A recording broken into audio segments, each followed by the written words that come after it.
Morning students. In this video we are going to recall the concepts of chapter 2 complex numbers.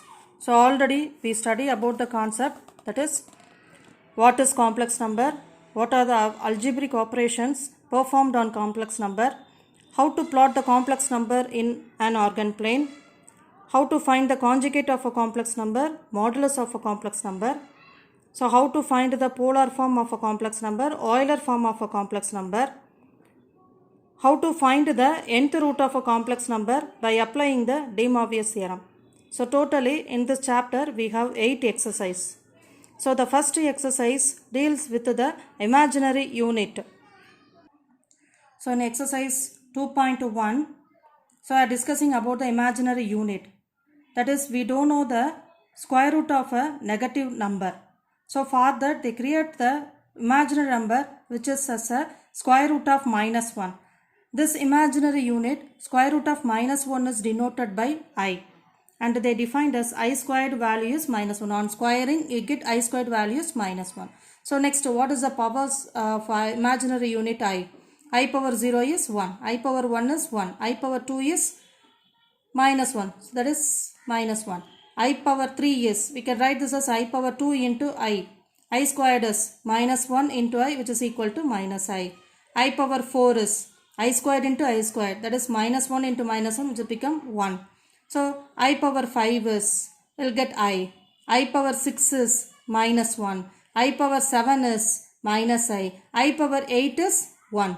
So when the powers of I is a multiple of 4 means we will get the answer as 1. So I power 4 means we can write this as 0 into 4. I power 0 into 4, right? 1. So I power 4 is 1. I power 8, we can write this as 2 4s are, so it is a multiple of 4. I power 12, 12 can be written as 3 4s are, so multiple of 4. So in the power of I, if you have the multiple of 4 means the value is 1. And the next concept is the sum of 4 consecutive powers of I is 0. See, when you consider I power 0, I power 1, I power 2, I power 3, when you add all the 4 values, you will get 0. So sum of 4 consecutive powers of I is 0, right? So for example, so I am going to find the power of the value of I power 1947. So first 1947, you can divide that as by 4. So I will get the quotient as 486 and the remainder as 3. So by the division algorithm, dividend can be written as divisor into quotient plus remainder.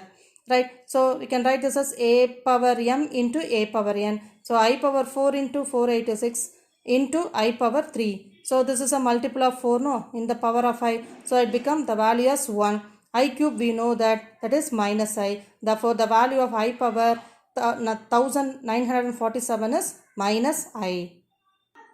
So based on the concept we have exercise 2.1 and one more concept we need, sum of n natural numbers is n into n plus 1 divided by 2.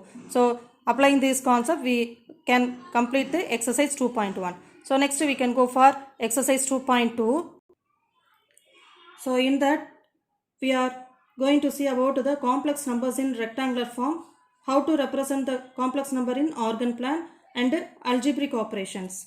See, rectangular form, it is nothing but you can write the complex number in x plus iy, right? So x is a real part and y is a imaginary part and I is a imaginary unit. So we can represent a complex number z equal to x plus iy. So we can say this x is real part of z, real part of z, and it is denoted by re of z, and y is imaginary part, so we can write this as imaginary part of z. Okay, say for example the complex number minus 3 plus I4 or 4i we can choose, or minus 1 minus 3i. So are all the complex number. Now I am going to represent this complex number in the organ plan. So organ plan is nothing but as usual xy plan. We can represent the x-axis as real axis and y-axis as an imaginary part. So instead of x and y you have to write re, that is real, and I am imaginary. So we can represent minus 3 plus 4i, that is we can write this as minus 3 comma 4. So x value minus 3 and y value 4. So this is z is equal to minus 3 plus 4i or i4. So when you represent this complex number in real axis and imaginary axis, in this xy plane is called the organ plane. Right, next algebraic operations on complex number. So it is nothing but addition, subtraction, multiplication, multiplying the complex number by a scalar. So based on this concept, we can see exercise 2.2. So now we can come for exercise 2.3. In that we have basic algebraic properties of complex numbers. So closure property, that is sum of two complex number is again a complex number, product of two complex number is again a complex number. So for both addition and multiplication, the commutative property is satisfied and the associative property is also satisfied, right? For addition, 0 is a additive identity. When you add 0 with any complex number, you will get the same number. So 0 is a additive identity. In the same way, 1 is a multiplicative identity, right? Next, the additive inverse. So when you add z with minus z, you will get the answer as 0. So we can say minus z called the additive inverse of z. Similarly, the minus z inverse, that is is called the multiplicative inverse of z. And the last one is the distributive property, right? z1 into z2 plus z3 is equal to z1 into z2 plus z1 into z3. So this also satisfied. So the main thing we need is the additive inverse of z equal to x plus iy is minus z, that is minus x minus y. So you have to change the sign, right? Multiplicative inverse of a non-zero complex number z is equal to x plus iy is z inverse is equal to x minus iy divided by x square plus y square. So these are the two formulas we need to solve exercise 2.3, right? So complex numbers also obey the laws of integers. So in the lower section we have studied a power m into a power n, a power m plus n. So in the same way, z power m into z power n is equal to z power m plus n. In the same way, division, z power m divided by z power n is equal to z power m minus n. Z power m the whole power n is equal to z power m into n. z1 into z2 the whole power m is equal to z1 power m into z2 power m. So exercise 2.3 is based on the properties additive inverse and multiplicative inverse. So next exercise 2.4, which is based on the conjugate of the complex number. So the conjugate of a complex number z is equal to x plus iy is x minus iy. So which is denoted by z bar. Just we have to change the sign of the imaginary unit, right? So here we have the positive. Just we have to change the sign for. So positive means it will become negative. Negative means it will become positive. So we can say x plus iy and x minus iy are conjugate to each other, right? So next properties of the complex number. So z1 plus z2 the whole bar can be written as z1 bar plus z2 bar. Similarly for subtraction, z1 minus z2 the whole bar is z1 bar minus z2 bar. For product also we can write z1 into z2 the whole bar equal to z1 bar into z2 bar. For course division also, z1 by z2 the whole bar is equal to z1 bar divided by z2 bar, provided z2 is not equal to 0, right? Next, real part of z is, see when you take z as x plus iy and z bar is, already we know, now only we said conjugate. So we have to change the sign. So x minus iy, right? When you add, what do you get? Z plus z bar is equal to, that imaginary unit get cancelled, you'll get 2x, right? Bring this 2 to left hand side. So z plus z bar is equal, divided by 2 is equal to x. So x is nothing but real part of z. Therefore real part of z is equal to z plus z bar divided by 2.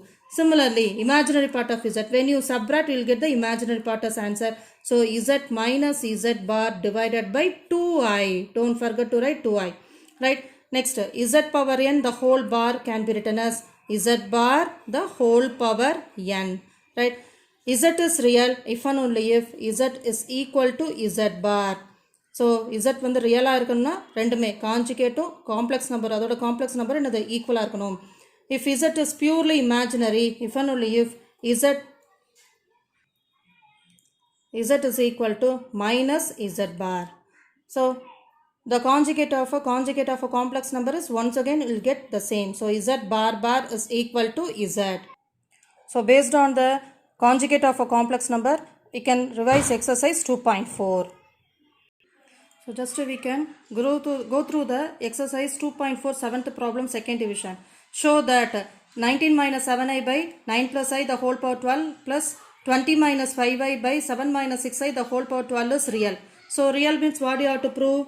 Z is equal to z bar. So abdin proof on top z is equal to z bar proof on top. So I am going to consider the given concept complex number as z. The terms of full நான் z எடுத்துக்கிறேன் நான். So here we have two terms. So தனித்தனியாக simplify பண்ணி வச்சுக்கிறேன் நான். So 19 minus 7i by 9 plus I. So conjugate எடுக்கிறேன், numerator denominator multiply பண்ணுறேன். So simplify பண்ணும்போது I'll get the answer as 2 minus I. Okay, next 20 minus 5i by 7 minus 6i without the power உள்ள இருக்க term மட்டும் எடுத்து நான் simplify பண்ணுறேன் நான். So I get the answer as 2 plus I. Right? Now the question z becomes. So in the z வந்து இதுக்கு பதிலா வந்து answer 2 minus I கண்டுபிடிச்சிருக்கோம். இதுக்கு பதிலா வந்து 2 plus I கண்டுபிடிச்சிருக்கோம். So we can write the given z as 2 minus I the whole power 12 plus 2 plus I the whole power 12. Now find z bar. So conjugate எடுக்கிறோம். So by the properties we can divide the conjugate. So is 2 minus I the whole power 12 bar plus 2 plus I the whole power 12 the whole bar. Right? அதே மாதிரி the whole bar வந்து உள்ள கொண்டு வந்துடலாம். So 2 minus I the whole bar the whole power 12 plus 2 plus I the whole bar the whole power 12. So conjugate means we have to change the sign of the imaginary unit. So I'll get this as 2 plus I and this as 2 minus I which is nothing but our z. So அதே z வந்து இப்போ கிடைச்சி just interchange ஆயிருக்கு வேற ஒன்றும் இல்லை. So z கிடைச்சிருக்கு. So z bar is equal to z வந்தனால therefore z is real number. Thank you.